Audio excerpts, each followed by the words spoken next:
Chelsea James, and today I will be presenting on the Florida Department of Health. So just some objectives and about what I will be discussing. I will be explaining what the Florida Department of Health is and exactly what it entails, its mission and values, explaining the ICARE acronym, more about the strategic plan and how it ties into the Florida Department of Health, exactly what the strategic priorities are for the Department of Health, about the financial budget, because of course no organization can run without a financial plan, and also the value chain model and the blue ocean model and how that ties into the Florida Department of Health. So, the Florida Department of Health is responsible for protecting public health and safety of all residents and visitors of not only the state of Florida, but also every state under the United States. It is a cabinet level agency of the state government, so it literally falls right beneath the government.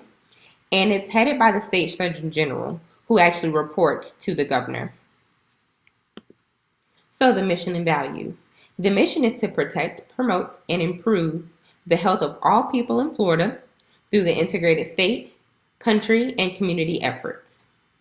The values is to be the healthiest state in the nation. And also the ICARE model, which is what I will explain in the next slide. So, ICARE. ICARE stands for Innovation, Collaboration, Accountability, Responsiveness, and Excellence. With innovation, research for creative solutions to manage. Collaboration. So we all come together because within the Florida Department of Health, there are many different sub-departments such as epidemiology, maternal child health, community health. We also have the OD2A, which is opioid pandemic. So there's many different subdivisions that work together. You have environmental and you have children, family, and services. So all of these collaborate together and use teamwork in order to achieve the common goal, which is to be the healthiest state in the nation. Accountability, performing with integrity and respect. Always want to perform with that, especially with dealing with health issues in the community. There are a lot of rural areas, so that's mainly where the Department of Health normally lie, within those rural areas, making sure that they provide the best health services possible. Responsiveness. We achieve our mission by serving our customers and engaging our partners. And excellence. We promote quality outcomes through learning and continuous performance improvement.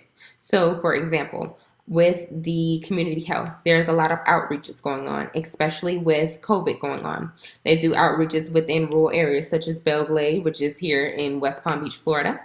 Royal Palm, we have West Palm Beach as well. They do a lot of outreaches as far as providing pamphlets, testing sites, masks, gloves, hand sanitizer, anything that is kind of a scarce item right now in order to protect and serve the community.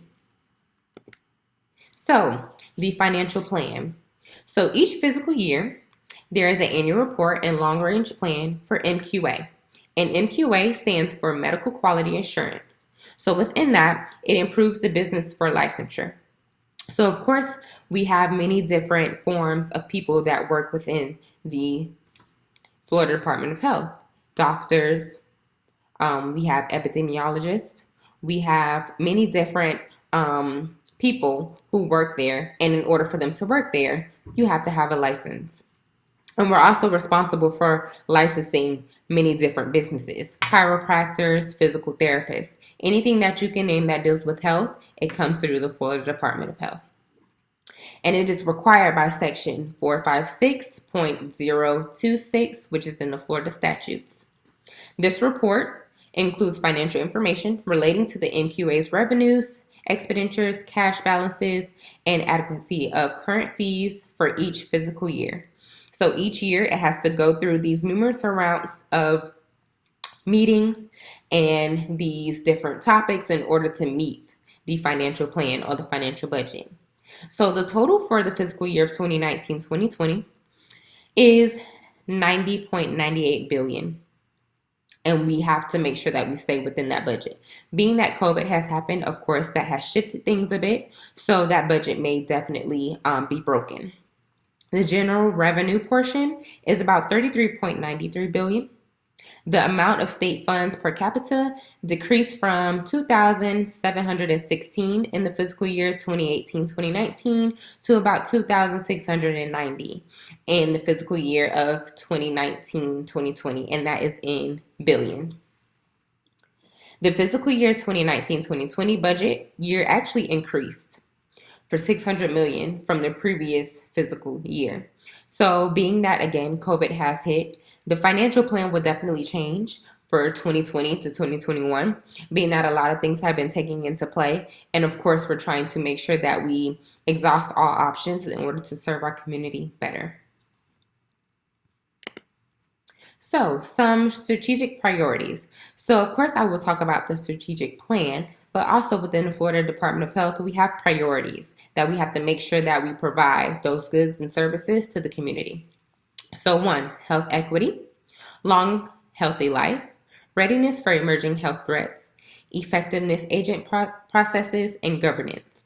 So, within the health equity, it involves to ensure residents to have an option to a healthier outcome. So, of course, we have people who cannot afford health insurance. We want to make sure that we provide the best solution possible to make sure that particular patient gets treated without any hassle. In this priority, we want to eliminate health gaps between communities, and we want to adopt a system that allows us to build on health equity. In long, healthy life, we want to increase the life expectancy. So that's the main thing that we would like to do. We want to promote an age-friendly community, and we also want to increase the mental health. In readiness for emerging health threats, we want to reduce the spread of infectious diseases. So that actually deals more with epidemiology, which is a department that I am within now, being that I am a contact tracer. And of course, we have a pandemic of COVID-2019 going on.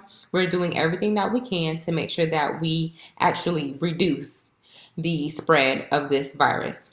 It's a very long and tricky task, and there are many things that go within it, but we're definitely doing our best to make sure we held up to the standard of priority 2 and 3, which is reducing the spread of infectious diseases.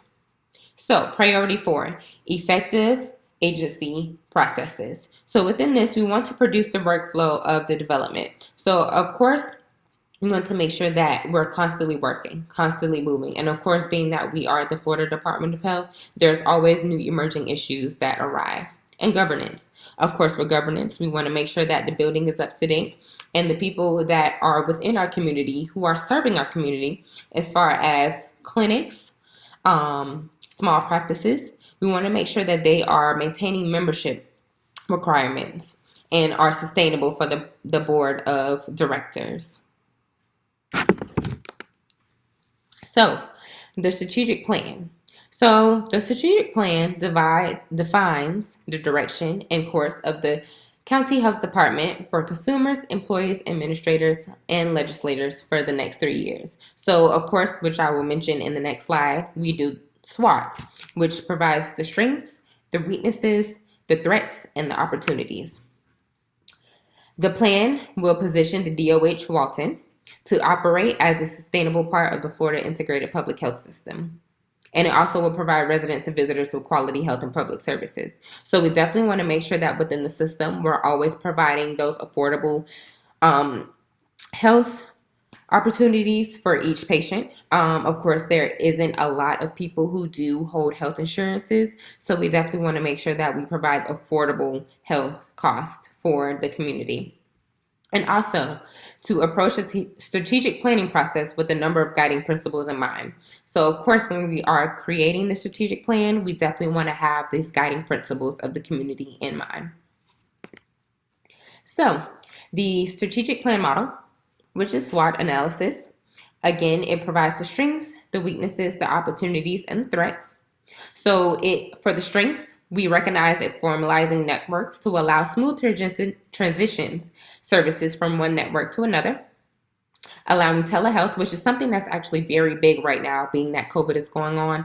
A lot of doctors' offices and a lot of physicians' offices are using telehealth in order to communicate with their patients and not lose that actual chain of meeting or progression of their health. Weaknesses, poor use of communities and leadership as the development opportunities, lack of proper use of community partners, and to promote services. And also the lack of focus on aging populations when planning health programs and innovations. So, of course, that's our weaknesses. We want to make sure definitely when we're planning anything as far as like health prevention programs and things of that nature, we want to make sure that we expand it to all opportunities of health, young and old, and not just targeting one specific generation. Opportunities. More public unawareness in the importance of routine services for males utilizing partners. So, of course, we want to make sure that we put more emphasis into the male population and as well as women. Increasing national, state, and local focuses on mental health to increase the funding. Integrating community efforts from local partnerships to provide needed community services outside normal operations. So, of course, we want to make sure that we involve the community more when it comes to serving the health population. We don't only want to use our in-house services, we also want to partner with out-house services. Threats. Lack of affordable housing locally continues to be an increasing problem. So that's causing for many poverty, many homeless. And of course, if you're homeless, you don't really have the same opportunities as someone who does actually have the equipped to have a home. Limiting control to offer competitive wages to employees. So, of course, offering more, I would say, equity, or really offering more costs to these employees. So allowing for them to have a better rate when applying. And also uncontrollable management of Medicaid changes to counteract renters. So of course, Medicaid allows for people, or really senior citizens, to be able to be insured without any issues. The value chain model. So within the value chain model, we want to do assessments, policy development, and assurance. Within the assessment, the Florida Department of Health monitors the health statuses and identifies to solve community health problems, diagnose and investigate those health problems. So again, something that's very prominent right now, which is COVID. We're definitely using every resource possible to identify, solve, diagnose, and improve these health issues, and also investigate about what's going on. Of course, reporting from the CDC, we don't know what's going on. We don't know exactly how it's spreading or how long it will spread. So we're definitely trying to use every resource possible to make sure we figure out exactly what's going on. Policy development. So that deals with mobilizing community partnerships and action to identify and solve health problems. So again, using the outskirts of the community, involving more communities in partnerships and developments to make sure that we can solve these health issues, and not only using our in-house. Developing policies and plans that support individuals and community health efforts. And assurance involves enforcing laws and regulations that protect health and ensure safety, which is the biggest part of the Florida Department of Health and the Department of Health in general, which is to be the healthiest state in the nation. The Blue Ocean Model. So, of course, we want to evaluate strategic planning, which is what I mentioned before, having an assessment, and operational planning. So within the evaluation is used to evaluate each disease that's being investigated. So from mosquito bites that deals with chikungunya or West Nile, we have rabies that actually is very prominent right now. A lot of people, you may not think that a lot of people are getting bit by stray dogs, cats, or raccoons, but it's actually happening. So we definitely want to investigate exactly what's going on with those. Hepatitis A, B, C, and as well as HIV. Strategic planning. Of course, finding the best solutions to actively follow the mission and values through protecting a community and making it better. So while protecting the community and making it better, we also want to stay within that strategic plan to achieve our goal. Assessments. Of course, we want to see how everything is going. So we assess the process for investigating communicable diseases that are completed. So again, with contact tracing, we're using that as an assessment, seeing how contact tracers are able to identify, investigate, and stop the spread disease of COVID. Operational planning. Consider for the entire Department of Health. So that makes sure all departments are working interdependently to serve the community. So community health works with EPI, community health involves using different health educators to go out again and do those outreaches to provide goods and services to the community and offering pamphlets about how they can get tested and how they can stop the spread. And if there's any questions, thank you.